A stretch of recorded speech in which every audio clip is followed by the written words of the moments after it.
Salut Dominique, comment ça va? Bien, et toi? Bah, tu es un artiste qui voyage quand même pas mal, hein, il me semble, parce que tu as été en Inde, en Israël.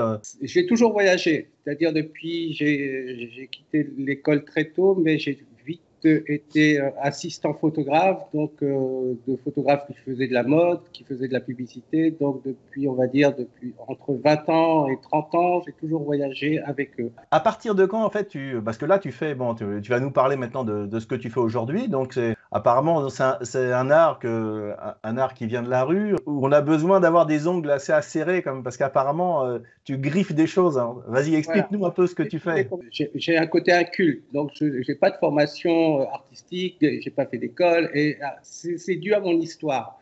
J'ai pas eu de père, donc je voulais pas avoir de référent. Donc j'ai avancé dans la vie en me disant c'est toi, c'est toi, c'est toi, c'est toi. Mais un jour, j'étais en Inde, j'ai rencontré une fille et je lui ai dit on va faire une expérience, on va aller en Inde, si on tient, je me marie avec toi.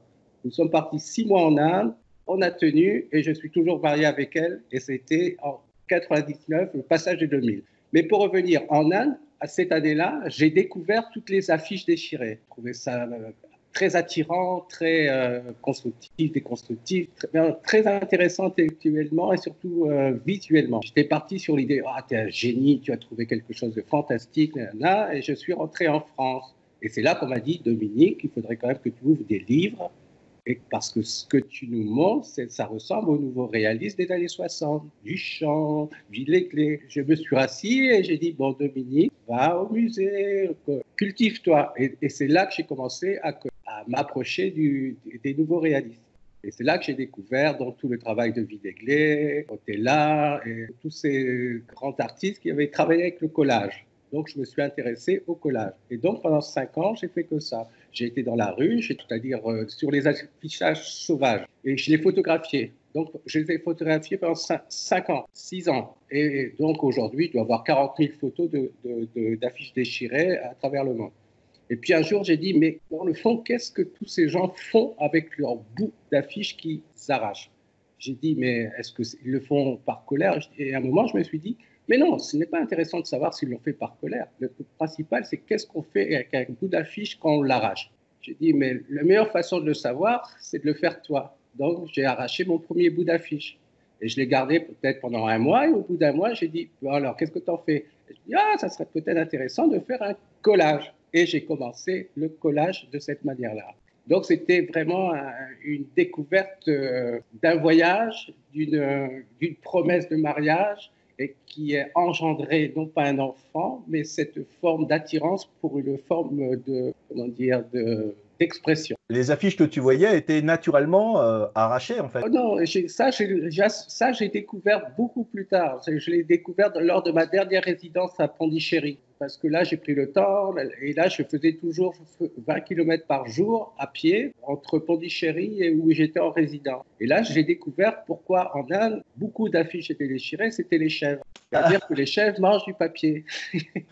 Beaucoup d'affiches sont à hauteur elles peuvent aller jusqu'à 1,40 m. Donc là, j'ai compris pourquoi beaucoup d'affiches dans cette région étaient déchirées. Mais sinon, en général, c'est l'œuvre des hommes. En France, dans les métros, c'est souvent ceux qui collent arrachent un moment parce que la campagne publicitaire est finie. Alors, ça pose une question quand même assez fondamentale.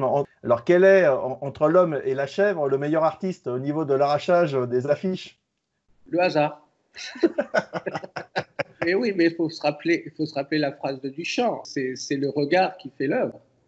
Donc, c'est la personne qui regardera l'œuvre qui dira si c'est une œuvre ou pas. Donc, après, le meilleur, on ne sait pas. C'est toute une question de sensibilité. À mon avis, ça aurait plu à Duchamp de savoir que les chèvres pouvaient arracher les affiches et faire des œuvres d'art de cette façon. Quelque part, je pense qu'il l'avait vu aussi. J'ai souvent été confronté à des affiches arrachées ou moitié, comme tu dis, entre deux affichages, on voit, ça interpelle quoi. J'avais pas identifié ça comme un moyen d'expression ou de l'art, mais c'est vrai que c'est quand même très.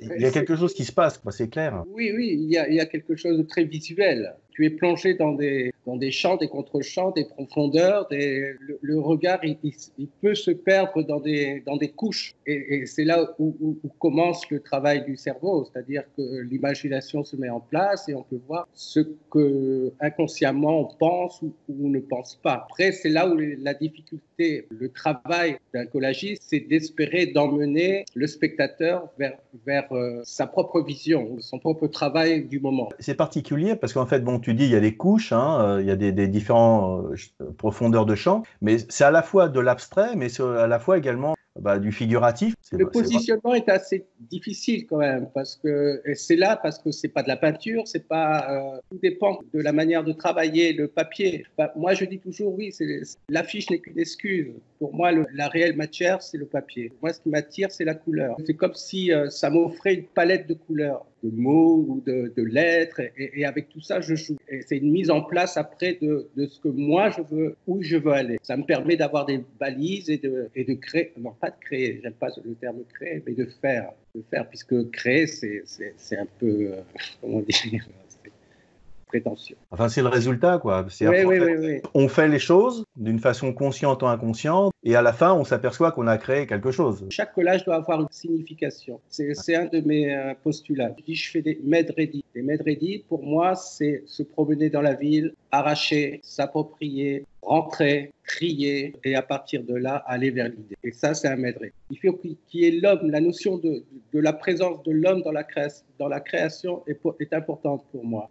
Sinon, on n'est que virtuel. Et j'aime le collage parce que ça me semble pas possible de recréer un collage simplement avec une machine. Ce côté un peu bordélique, ce côté un peu que ça part dans tous les sens, je pense qu'une machine ne peut pas le faire. Pour moi, cette notion de mainmise de l'homme sur la finalité m'est très importante. Mais de toute façon, l'art, pour moi, c'est fondamentalement humain parce que même une machine, si tu veux, tu mets un tableau devant une caméra, elle va pas percevoir l'art parce que c'est une sensibilité humaine, hein.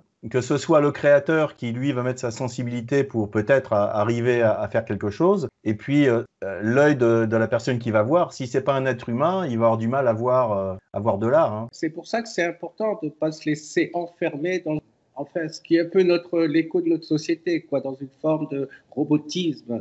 Aujourd'hui, tu vois une œuvre d'art sur Internet, tu ne peux pas la ressentir de la même façon que quand tu la vois. Tu vois, c'est encore l'espace-temps qu'on a créé, mais regarde où c'est un peu scandaleux, c'est tous ces gens qui vont au musée et qui peuvent voir des œuvres de 3 mètres sur 4 et passer 1 minute devant l'œuvre en disant « oh, c'est bien ». En général, dans une expo ou dans un musée, bon, si tu chronomètres, c'est pas 1 minute, hein, les gens ils passent 10 secondes, 5 secondes, 15 secondes.